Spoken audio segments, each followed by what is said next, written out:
Vakolatan tug'ib berish. Savol. Assalomu alaykum ustoz. Alloh sizlarga ko'p savob ato qilsin. Bir ayol kasallik tufayli balyatqusidan ayrilib qopti. Ayolning farzand ko'rish orzusi bor ekan. Ular surishtirish orqali ayolning hujayrasini elib, probirkada yetishtirib, boshqa bir ayolning balyatqusiga salsa, shu ayol vakolatan tug'ib bersa bo'ladiganligini, ichkiri o'lkalarda vakolatan tug'ib berishga aloqador ishlar bilan shug'ullanadigan vosita shirkatlar bor bo'lib, ularga pul bersa, kasbiy doktorlardan tutib, vakolatan tug'ib beradigan xan millatidan bo'lgan ayollargacha hammani topib beradiganligini uqibdi. Dinimizda bu ishning bo'ladigan yoki bo'lmaydiganligini bilish uchun sizdan so'rab beqishni menga havola qilgan edi. Mening kallamga yana mundaq savollar kelib qoldi. Navoda bu ish bo'ladigan bo'lsa, vakolatan tug'ib berguchi musulmon bo'lish kerakmi? Vakolatan tug'ib berguchi bu bolaning onasining hukmida bo'lamdi. Bu masalaga miros masalalari chetilamdi. Javob. Va alaykum assalom va rahmatullohi va barakatuh. Barliq hamd sanolar Janobi Allohga bo'lsin. Durud va salomlar payg'ambarimizga, u zotning oila taobatlarga, ashablariga va u zotga toki qiyomatgacha ergashganlarga bo'lsin. Janobi Alloh insoniyat naslining davomlashishi, nasabning qo'g'dilishi, iffat va axloqning poklanishi, er-xotin o'ttiridagi xotirjamlikning mehr-ulfatning vujudga chiqishi va dunyoning gullanishi qatorliq maqsadlar uchun to'y qilishni yo'lga qo'ygandir. Alloh taolo mundaq deydi: U insonni obimanidan yaratib, uni nasab va qudu-bachiliq tuqqanchiligiga aylantirgan zotdir. Parvardigoring hammaga qodirdir. Furqon surasi 54-oyat. Unisi ulfat bo'lishinglar uchun sizlarga o'z tininglardan juplab yaratib, oranglarda mehr-muhabbat o'rnatganligi uning kamoli qudratini ko'rsatadigan dalillardandir. Fikr yurgizadigan qavm uchun shak shubhasizki buningda nurg'un dalillar bor. Rum surasi 21-oyat. Alloh sizlarga o'z tininglardan juplar qilib berdi. Sizlarga juplaringlardan o'g'illarni va navrilarni qilib berdi. Sizlarga turli shirin narsalarni rizq qilib berdi. Ular helimi botilga ishinib, Allohning ne'matiga kufrlik qilishamdi. Nahl surasi 72-oyat. Alloh taolo zinoni nasab elishib, iffat nomus dafsanni qilinadigan bo'lg'achqa harom qilib etgan. Shundaqla boshqalarning bolasini o'zining bolasi qilib beqib olishni harom qilib etgan. Haq taolo aytadi: Sizlar bola qilib olganlarni o'z farzandlaringning hukmida qilmadi. Ahzab surasi 4-oyat. Ularni o'z otalariga nisbat berib chaqiringlar. Allohning huzurida eng to'g'risi shudir. Ahzab surasi 5-oyat. İnkar qilmaydigan bir haqiqat shuki, farzandlar Janobi Alloh aytgandek dunyo hayotining zinnatidir. Kahf surasi 46-oyat. Farzandlik bo'lishni arzu qilish insonlar tabiatiga singdirilgan bir istak bo'lib, Alloh taolo birini o'g'il farzandlik, birini qiz farzandlik, birini o'g'il qiz farzandlik, yana xohlagan birini tug'mas qilishni iroda qilgan. Osmonlarning va zaminning podshohligi Allohga xosdir. Nimani xohlasa shuni yaratadi. Xohlaganga qiz farzand, xohlaganga o'g'il farzand ato qiladi, yoki ularga o'g'il qizni aralash beradi, xohlaganni tug'mas qiladi. Allah haqiqatan hammani bilguchidir, hammaga qodirdir. Shura surasi 49-50-oyat. Vakolatan tug'ish tadbiri bo'lsa, ayollardagi ba'zi bir tug'maslik ahvollarga birdan-bir chora bo'lishi mumkin. Vakolatan tug'ib berish nimadan iborat? Vakolatan tug'ib berish yoki balyatqu ijoralash yoki o'rinbosar ana yoki to'ralma qalamchisi degandek atalg'ular bilan o'tirg'i chiqqan bu ilmiy yangilik o'tgan asrning 80-yillardan boshlab tarqagan bo'lib, bu texnika ba'zi bir davolab saqaytqil bo'lmaydigan tug'maslik holatlariga unumli chora topib, necha yillar farzand ko'rolmay mahrumlik dardini tortayotgan er-xotinlarning oilasiga umid paydo qilgan. Ko'pincha ahvolda bu usulda tug'ish moddiy badal bilan bo'ladigan bo'lg'achqa, balyatqu ijoralash degan atalg'u bir qadar umumlashgan. Albatta, bu turlik ilmiy yangiliklarning chiqib turishi va insonlarning kasallarga davo tepish uchun ilmiy tadqiqotlar to'xtovsiz ilgirilishi zarur. Bir necha yillardan buyon paydo bo'lgan bir ota ikki onalik buvoq nomidagi tibbiy yangilikmi, buvoqlardagi ba'zi bir davolag'ili bo'lmaydigan irsiy kasalliklarning oldini olish maqsad qilingan mushu turdagi yangiliklardan bo'lib, bu yaqinda Angliyada qonunliq yo'lga qo'yilish bosqichlarini bosmoqda. Ondan ilgari o'tirg'i chiqqan kilon texnikasimi davrimizdagi mushu xil yangiliklardandir. Lekin bu turlik yangiliklarga qarata mos qadamda shar'iy tadqiqot va ijtihod qilinishi, bularning cheklanadigan va cheklanmaydigan turlarini ayirib berish uchun fiqhiy izlanishlarning vujudga chiqishi o'xshashli zarurdir. Sualdagi vakolatan tug'ib berish yoki balyatqu ijoralash masalasiga qaytsak, ba'zi bir ahvollarda tug'maslik yoki farzand ko'rolmaslik sababini faqatla tan sirtida homila yetishtirish orqali davolag'ili bo'ladi. Bu axborotda odatda probirka buqi deb ataladi. Lekin bu usul bir qancha turga ayriladigan bo'lib, buning ichidagi bir turi balyatquni ijoralash yoki boshqalarning balasiga qo'rsoq ko'tarib tug'ib berish bilan bo'ladi. Bu turmi bir qancha turga ayriladi. Demak, bu sualdagi vakolatan tug'ib berish, tan sirtida homila yetishtirish va yetishtirilgan homilani ikkinchi bir ayol balyatqosiga ko'chirib, balani tug'dirishdan iborat. Bu ishni ba'zilar moddiy badalsiz qilib bersimi, ko'pinchalar haq ilib qiladi. Natijada bu ijoralash va yollashga mujatiladi. Tan sirtida homila yetishtirishdan iborat bu yangilik xali ko'p sondagi kishilarning turmushiga munosabatli bo'lg'achqa, islom shariatidagi har davr va har makonga yaraydigan alohidaligini chiqish qilgan asosda davrimizdagi tunilgan ijtihodli olimlar bu masalani shariatning maqsad nishonlarini ko'z oldida qo'yib turib, tadqiq va tahlil qilish orqali hukmini bayon qilib berishga tirishgan. Tan sirtida homila yetishtirishning aniqlamasi. Tan sirtida homila yetishtirish deganimiz erning spermasidagi urug' bilan ayolning tuxumini tabiiy jima bo'lmasdan balyatqu sirtida shishida birlashtirishdan iborat. Tanlangan bir qancha tuxumlarni ayrim-ayrim birlashtirib, 2 sotkadan 7 kungacha bo'lgan aralıqda turalma belastola bosqichiga kirganda, turalmalarning eng sifatli tanlanib balyatquga ko'chiriladi. Ortiq turalmalar keyincha foydalanish uchun alohida to'natquda saqlanadi. Tuanda tan sirtida turalma yetishtirib, yat bir ayolning balyatqusiga ko'chirib yetildirib, tug'dirishning hukmi ustida to'xtalayli. Albatta bu haqsiz yoki haqliq bo'ladi.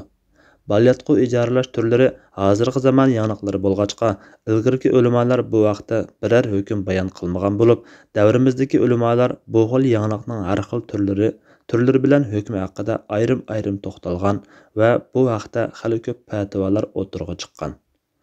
Buningda ba'zi turlarning hukmida barliq ulamolar birdek ittifoq bo'lsa, ba'zisida qarashlari o'xshash emas. Tan sirtida homila yetishtirish turlari va har birining hukmlari. Birinchi turi. Erning urug'i bilan ayolning tuxumini shishida birlashtirishdan operida bo'lgan turalma mazkur ayolning balyatqusiga ko'chirilib buvoq bo'lib yetilib tug'iladi. Olimlarning bayonlariga asosan bu xil urug'lantirish usuli zarur ahvollar topilganda ba'zi bir shartlar bilan joiz. Chunki bu xil turda urug' shu ayolning erining urug'i, tuxumimi shu erning ayolining tuxumi, tuxum va urug' elingan vaqt bilan ishlatilgan vaqt, shar'iy nikoh holati, keyin turalma ko'chirilgan balyatqumi shu erning ayolining balyatqusi. Undaq bo'lgan ekan, bu xil usulda er-xotin ikkalaridan boshqa yat bir taraf aralashmagan bo'ladi. Şoňa er-xotinlardagi ba'zi bir urug'lanmaslik ahvollarini davolash uchun bu xil usulni qo'llanishga bo'ladi. Tug'ilgan buvaqmi er-xotin ikkalarining shar'iy farzandi bo'ladi. Ba'zida erning sperma bankasida saqlangan urug'larni ya safar qilish, ya taloq bo'lish, yoki turmaga qamilish, yoki o'lish qatorliq normal munosabat o'tkazilmaydigan chaqlarda eridan balyozi ko'rish uchun ayolining tuxumi bilan shishida birlashtirishdan operida bo'lgan turalma mazkur ayolning balyatqusiga ko'chirilib buvoq bo'lib yetilib tug'iladi.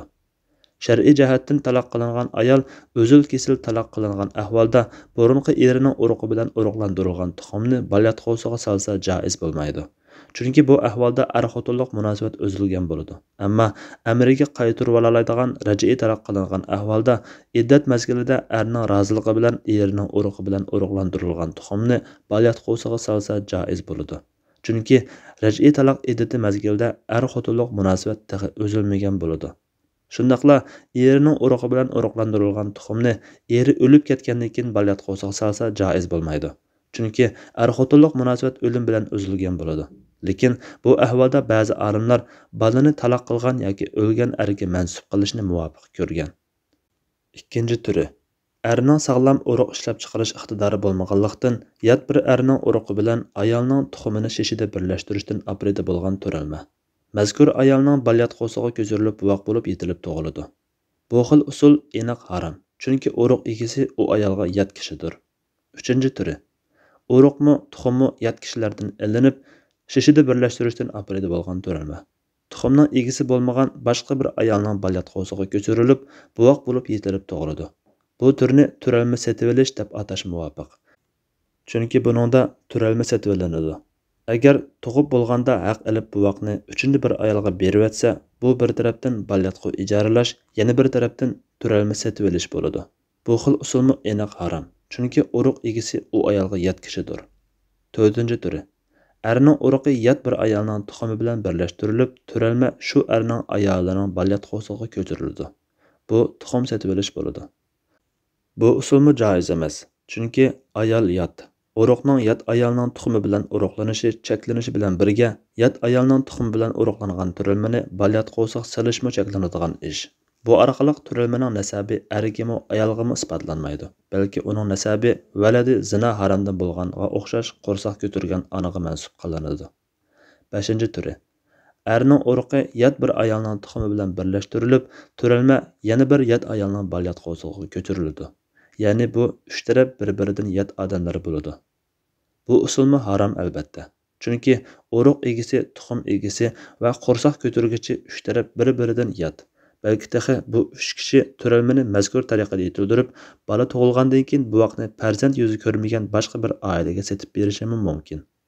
Ular buvoqni setib olib, o'zining bolasi sifatida nupusga oldiradi. Bu ahvolda islom harom qilayotgan beqib olingan bolani o'zining qilib olish masalasi bu ishga chetiladi. 6-chi turi. U bo'lsa-mu suoldagi vakolatan tug'ib berish turi bo'lib, buningda erning uruqi bilan ayolning tuxumini shishida birlashtirishdan apredi bo'lgan turalma yat bir ayolning balyatqosiga ko'chirilib, buvoq bo'lib yetilib tug'iladi. Qo'rsoq ko'tarib bergan ayol buni yo fidokorlik qilib, yo haq olib qilishi mumkin. Haq olsa balyatqo ijaralash bo'ladi. Ba'zida erning ikkinchi ayolining balyatqosiga ko'chirilishi mumkin. Hozir Yevropa va G'arb ellarda kasallik sababidan emas, ba'zi boy tabiqalardagi ayollar tug'ut jafosini tortmaslik uchun balyatqo yollaydigan ahvollarmi ko'payishga boshlamoqda. Amerika va boshqa joylarda Storkis qatorliq maxsus balyatqo yollash shirkatlari qurilmoqda. To'xtam bo'yicha ayollar tug'ib bo'lib, buvoqni birinchi ayolga yoki pul to'laganlarga topshirib, o'z yo'liga mangadi. Bu ishlar islom dunyosidami yoshirin ilib berilishga boshladi. Bu usulda vakolatan tug'ib berish shar'iy jihatdan harom. Bu asosan ko'pchilik olimlarning chiqargan hukmi bo'lib, joiz emasligiga Islom dunyosi ittifoqiga tava Islom fiqh akademiyasi, Islom qurultayiga tava Islom fiqh akademiyasi va yana Islom tadqiqot akademiyasi qatorliq Islom dunyosidagi eng oliy fatvo organlari qaror chiqargan. Harom deb qaraganlar ichida Imom Yusuf Qardavi, doktor Mustafa Zarqo va doktor Muhammad Rifat Osman qatorliq nurg'un olimlar bor. Islom tadqiqot akademiyasi buningga mundoq sabab ko'rsatgan. Qo'rsoq ko'tarish ishida uchinchi bir tarafni ishlatish harom bo'ladi. Buningdagi narsa sperma bo'lsin yoki tuxum bo'lsin yoki turalma bo'lsin o'xshash. Shundaqla uchinchi taraf yollangan bo'lsin yoki yordam qilgan bo'lsin o'xshash. Joiz bo'lmaydiganligining sabablari. 1. Bir erning bir ayoldan farzand ko'rish uchun ikkilarning o'rtasida shartlar to'liq va to'g'ri er-xotinlik holati bo'lishi shart. Mazkur ahvolda sperma egisi bilan qo'rsoq ko'targuvchi o'rtasida er-xotinlik munosabat yo'q. Undaq bo'lgan ekan, boshqa ayolning birinchi ayolning eri tarafidan uruqlangan tuxumni qo'rsoqda ko'tarishi shariatga zid va cheklangan yo'l bilan homila bo'lgan bo'ladi. 2. Ma'lum bir balyatqo'dan farzand ko'rish haqqi va ashu balyatqo egisidan jinsiy bahar elish haqqi bilan shu ishning joiz bo'lish o'rtasida shar'iy bog'lanish bor. Buni mundoq bir qoida shaklida ifodalash mumkin. Bir ayoldan jinsiy bahar elish haqqi bor kishining u ayolni homildor qilib, uningdan farzand ko'rish haqqi bor. Bir ayoldan jinsiy bahar elish haqqi yo'q kishining u ayolni homildor qilib, uningdan farzand ko'rish haqqi yo'q. 3. Balyatqoni berib turishga bo'lmaydi. Xuddi jinsiy bahar elish uchun jismini setish, ijaraga berish, hadiya qilish to'g'ri bo'lmagandekla, balyatqonimi ariyatga va ijaraga berishga bo'lmaydi. Jinsiy bahar elishdan homildor qilish kelib chiqadigan bo'lg'achqa, bu ish shu ayolning eridan boshqalarga harom qilingan. Undaq bo'lgan ekan, ayol kishi faqat erining bolasiga qo'rsoq ko'tarsa bo'ladi. Undaq bo'lmaganida nasablar aralashib ketadi. Zinoning harom qilinganligimi buningga dalil bo'lalaydi. 4. Shariat insonlar o'rtasida talash-tartishga olib boradigan ishlarni harom qilib o'tgan. Rasululloh sallallohu alayhi vasallam sodida talash tartishga sabab bo'ladigan har qanday noma'lumlikdan to'sqan. Balyatqoni ijaralashmi ikki ayol o'rtasida talash tartishga ilib bordi. Qaysisi ana? Tuxum egisimi yoki balyatqo egisimi? Balki taxi bu talash tartish doirasi balaning nasabi o'ziga isbotlanishdan foydalanadigan boshqa taraflarga kengayish ehtimolligi cho'ng. Bo'libmi balaning miras yoki boshqa shaklda moddiy haq-huquqlari bo'lgan taqdirda taxami shundoq. Shariatning nishonlaridan biri bo'lsa, jamiyatdagi insonlar o'rtasida nizo paydo qiladigan ishlarning yo'lini taqash bo'lib, nizoga olib boradigan bu turdagi ishlar shariatda joiz bo'lmaydi. 5. Balyatqo berib turish nasab qo'chilib ketishni keltirdi. Chunki balyatqoga turalmani ko'chirib bo'lgandan keyin bu turalma o'lib qolib yoki ko'chirish muvaffaqiyatsizlik bilan oxirlashib, balyatqo egasi o'zining eridan homildor bo'lib qolishi, natijada homila ko'chirilgan yot turalmadan yetilgan deb o'ylab qolish ehtimolligi bor. Amaliyotda bu homila balyatqo egasining tuxumi bilan o'zining erining urug'idan bo'lgan. Shundaqla balyatqo berib turgan ayol turalma ko'chirilgandan keyin o'z eri bilan yaqinchilik qilib tursa, o'xshashla nasab aralashish voqeasi yuz berdi. Chunki turalma qo'rsoq ko'chirgan ayoldan g'azalangandek, u ayolga yaqin kelayotgan narsaning spermasidan g'azalandi. Hadisda boshqa birisidan homildor bo'lgan ayolga yaqin kelish aniq cheklangan. Rasululloh sallallohu alayhi vasallam kimki Allohga va oxirat kuniga ishonadi ekan, suyida boshqalarning ziroatini sug'armasin degan. Ya'ni boshqa biridan homildor bo'lgan ayolga yaqin kelmasin demoqchi. Abu Said al-Xudari radhiyallohu anhu payg'ambar sallallohu alayhi vasallamning Avtas kuni asriga tushgan dedaklari haqida mundaq deganligini rivoyat qiladi. Bularning ishidagi homildor ayollarga tug'ib bo'lmoqcha, homildor emaslariga bir qatim hayz ko'rib bo'lmoqcha yaqin kelmanglar. 6. Balyatqo berib turgan ayol tul bo'lgan taqdirda zina bilan qarlanishdan saqlanolmaydi. Yana bir tarafdan bu ish zina fohishining yamirishiga sabab bo'ladi. Chunki tul yoki bo'ytoq turib homildor bo'lib qolganlar o'zini aqlash uchun balyatqomni ijaraga bergan deb turvaradi. Zinadan qo'rsoq ko'targan ayol bilan balyatqo ijaralab qo'rsoq ko'targan ayolni ayirish tasga tushadi. Bu benormal ahvol ijtimoiy jihatdan nurg'un parokandachiliklarni va buzuqchiliklarni keltirib chiqarishi turg'anli gap.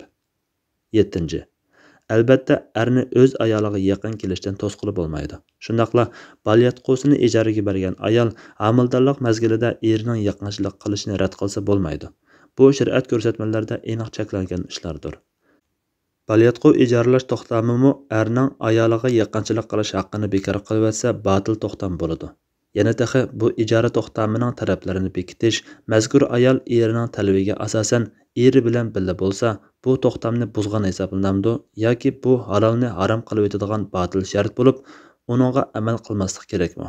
Navoda taloq qilinsa, qo'rsqida boshqalarning turilmasini ko'tarib turayotgan muddatda bu ayol erga tegalamdi yoki ijara to'xtami sababli tuqqaniga qadar erga tegishdan cheklanamdi. Turalma egalarining ruxsatisiz yiroq joylarga safar qila olamdi yoki safardan man'iy qilinamdi. Bu ayol balyatqosini ijaraga berganligini inkor qilib, balani o'zining va o'z erining nomidan nupusga oldirgan taqdirda qonuniy ahvoli qanday bo'ladi? Turalma egalari o'zlarining haqqini isbotlash uchun nima qilish kerak? Qo'rsoq ko'targan ayol balani qasddan tushirsa qanday jazolanadi? Eri bar turib balyatqosini ijaraga bergan ahvolda tuqqan buvoq eriga mansub qilinmay qolsa, bala degan ko'rpa egasiga tavadur degan aniq hadisga zid kelishichu. Mana bularmi mazkur to'xtamni batil qilishga yetarlidir. 8. Balyatqo ijaralashni harom deyishning yana bir sababi bu ishdan kelib chiqadigan salbiy oqibatlarning ko'pligidir. Masalan, Alloh yaratgan va insoniyat tunug'an onaliqni tijorat tavriga aylantirish. Hozir g'arb ellarida nurg'un shirkatlar qurilib, namrat ayollarning balyatqolarini ijaralab, tug'ut jafosi tortmayla balaga ega bo'lishni xohlaydigan joylarga xizmat qilmoqda. Natijada namratlarning balyatqolari tijorat tavriga aylanib qolmoqda. Bu ish ayollarni talabga asosan balyatqolarini ijaraga berib, jon boqadigan qilib qo'yib, haqiqiy onalikdan mahrum qiladi. Kiralanadigan uloqqa o'xshatib qo'ydi. Ana bo'lish haqqi, ippatini saqlash haqqi, naslini saqlash haqqi qatorliq tabiiy haq-huquqlardan mahrum qiladi. Bu orqali ayollar izzati dafsanda qilinib, xorlanishga uchraydi. 9. Samaviy shariatlar ulug' bilgan va nurg'un ahkamlarni bekitgan, danishmanlar, adiblar va shoirlar fazilati haqida so'zlab kelayotgan onalikning ulug'ligi tuxumdan ishlab chiqargan bir tuxumni urug' bilan birlashtirishdan kelib chiqmaydi. balki qursoq ko'tarish, sezik tortish, amaldorlik jafosi, tug'ut to'lg'oqi va tug'utdan keyingi ojizlash va emitish bilan bo'ladi. Mana bu uzun muddatli hamrohlik onaliqni paydo qiladi. İmam Qardaviy mundoq deydi: Arablar onani valida, ya'ni tuqquvchi deb ataydi. Farzandlarini avlod deb ataydi. Bu nasab isbotlashda tug'ishning naqadar ahamiyati borligini ko'rsatadi. Undaq bo'lgan ekan, tuxum ishlab chiqarishning irsiy sifatlarini yo'tkashda ahamiyati bo'lsa-mu, lekin uning o'zila haqiqiy onaliqni vujudga chiqarmaydi. Onaliq degan qursoq ko'tarish, sezik va to'lg'oq azobini tortishdir. Tuxum egisi farzand uchun jafo tortmagan, bir ish qilmagan bo'lsa, 9 oy oromida yashab kelibla bolani qini bilan g'izolantirib, vujudining yetilishiga ta'sir ko'rsatgan va tuqqan namorat bechora ayoldan tayyor bolani tortib olsa bo'lamdi? Haqiqiy ona kim? Kim bu vaqqa eng haqli? Bu g'arb madaniyati ijod qilgan yangilik bo'lib, g'arbliklar esil va chiroyli onaliq bilan habilishib, uni dafsanda qilgan. Yuqoriqilardan erining urug'i bilan birlashtirilgan tuxumni boshqa bir ayolning balatqosiga ko'chirib tug'dirishning ijoralash shaklida bo'lsin yoki hadiya shaklida bo'lsin yoki yordam shaklida bo'lsin, shariatda joiz emasligi ayon bo'ladi. O'sha bu masalada faqat Islom tadqiqot akademiyasi a'zosi doktor Muhammad Rajab Bayyumi shartlik joiz deb qaragan bo'lib, Islom tadqiqot akademiyasining uningdan boshqa barliq a'zolari birdek cheklagan. Fatva sohasida ashu cho'ng fatva organlaridagi ko'pchilikning qarori kuchga ega. Yana bir qism ulamolar ayol kishi kundishiga balyatqosini berib tursa, ruxsat qilgan bo'lsa-mu, Islom tadqiqot akademiyasi buni mundoq deb rad qilgan. Turalma balyatqosiga ko'chirilgan ikkinchi ayol turalma ko'chirilib uzun o'tmasda taxa balyatqosining og'zi etilmay turib eri bilan birga bo'lsa, eridan qursoq ko'tarish ehtimoli bo'ladi. Natijada qo'shkizak tug'ib qoladi. Qo'shkizakning qaysi ko'chirilgan turilmadan, qaysi shu ayolning o'zining tuxumidan bo'ldi, buni ayrig'ila bo'lmaydi. Yoki ikki homilaning biri uyul qon holatidagi chog'da o'lib qolsa, uning haqiqiy onasi bilinmay qoladi. Bu ona tarafdan nasab aralashib ketishiga olib boradi. Balyatqo ijoralashdan kelib chiqadigan masalalar. Birinchi, bu vaqtning nasabi balyatqo ijoralash harom ish bo'lsa-mu, lekin bu ish yuz berib bola tug'ilgan taqdirda uning nasabi kimga tava bo'lishi ayrim bir ish. Olimlar bu masalada ikki xil qarashda. Biri, bu vaqtning nasabi urug' egisi bo'lgan er bilan tuxum egisi bo'lgan ayolga tava bo'ladi. Qursoq ko'tarib bergan ayol inkoniga o'xshash bo'ladi. Uning ustiga irsiy xususiyatlar tuxum bilan urug'dan bo'ladi. Balyatqo egisining irsiyatga ta'siri bo'lmaydi, chunki balyatqo bir makondir. Ikkinchi qarash. Agar balyatqo egisi bo'lgan ayol eri bor ayol bo'lsa, bu vaqt tuqqan ayol bilan shu ayolning eriga mansub bo'ladi. Buning ta'siri beqish haqqi va mahramlik qatorliq nurg'un masalalarda ko'riladi. Ikkinchi, qursoq ko'targan ayolning nafiqasi. Imom Qardaviy aytadi: Qursoq ko'targan ayolning nafiqasi bolaning otasiga yuklanadi. Chunki balyatqo egisi turalmini qini bilan g'izolantirib beradi. Bu sababdan nafiqa olishi lozim. U ayolning nafiqasi homildorlik va nifosdorlik muddati oxirlashgacha beriladi. Uchinchi, miros va ota-onaga munosabatlik masalalar. Buningga miros, mahramlik, qisos olish haqqi yoki to'lam olish haqqi, valilik masalasi, nafiqa va sil rahim qilish qatorliq masalalar chatiladi. To'rtinchi, ruhiy parakandichilik. Bu vaqtning tug'utdan keyin ikki ona o'tirdagi tanglik sababidan tortadigan ruhiy azobimi uni bearom qiladi. Ikki onaning boladan ayrilib qolganimi bir turlik mahrumlikdir.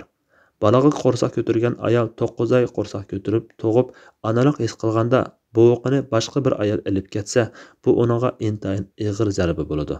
Boshqa bir ayol qursoq ko'tarib tuqqan bolani boshqa bir ayolning beqishimi osonga tushmaydi. U ona haqiqiy onalik his qilmaydi.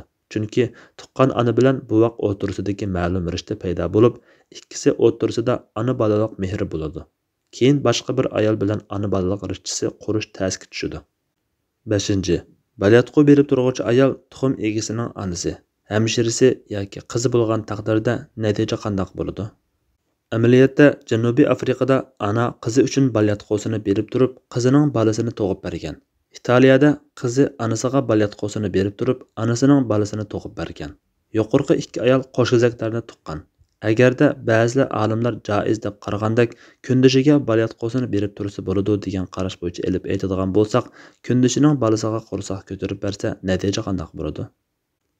6. Balyatqosini berib turgan ayolning eri buvaqning dadisi bo'lamdi yoki urug'ning egisi balaning dadisi bo'lamdi degan masalada olimlar ikki qarashda bo'lgan. Birinchi qarash. Balyatqosini berib turgan ayolning eri buvaqning dadisi bo'ladi. Urug'ning egisi dadisi bo'lmaydi. Ikkinchi qarash. Urug'ning egisi buvaqning dadisi bo'ladi. Balyatqosini berib turgan ayolning eri dadisi bo'lmaydi. Bu İmam Qardavi va Islom fiqh akademiyasining qarashidir. Buningga asosan balyatqosini berib qursoq ko'targan ayolning eri balani o'zining balasi sifatida nupusga oldirib, o'zining qilib olsa harom bo'ladi. Chunki u balaning o'zidan bo'lmaganini aniq biladi. Balki uni balam emas deb tanishi vojib bo'ladi. Xulosa: tan sirtida uruqlantirish ishida faqatla erning uruqi bilan ayolning tuxumini uruqlantirib, ayolining balyatqosiga ko'chirish usuli bilan ba'zi bir shartlarga rioya qilgan ahvolda joiz. Boshqa usullarning hammasi harom. Mümin kishi Allohning butkuniga sabr qiladi, rozi bo'ladi. Sinoq va musibatlar ichida ilohiy rahmatni ko'ralaydi. Hadisda kelgandek, ajrning kattaligi sinoqning ig'irligiga ko'ra bo'ladi. Haqiqatan Alloh bir qavmni yaxshi ko'rsa, ularni turli musibatlar bilan sinaydi. Rozi bo'lganlar rozilikka, norozi bo'lganlar norozilikka erishadi. Shariat yo'l qo'ygan ikkinchi ayolni nikohiga erishni qonunlashtirmaslikning ziyni g'arib paydo qilgan bu avorishlikning ziynidan yengil bo'lishi aniq. Yetim balani beqib olishmi buni hal qilishning yana bir savobli chorasidir albatta. Alloh eng to'g'risini bilguchidir. Fatvoda Dr. Abdulaziz rahmatulloh. Fatvolar majmuasi 2-tom, 74-numurliq fatvo.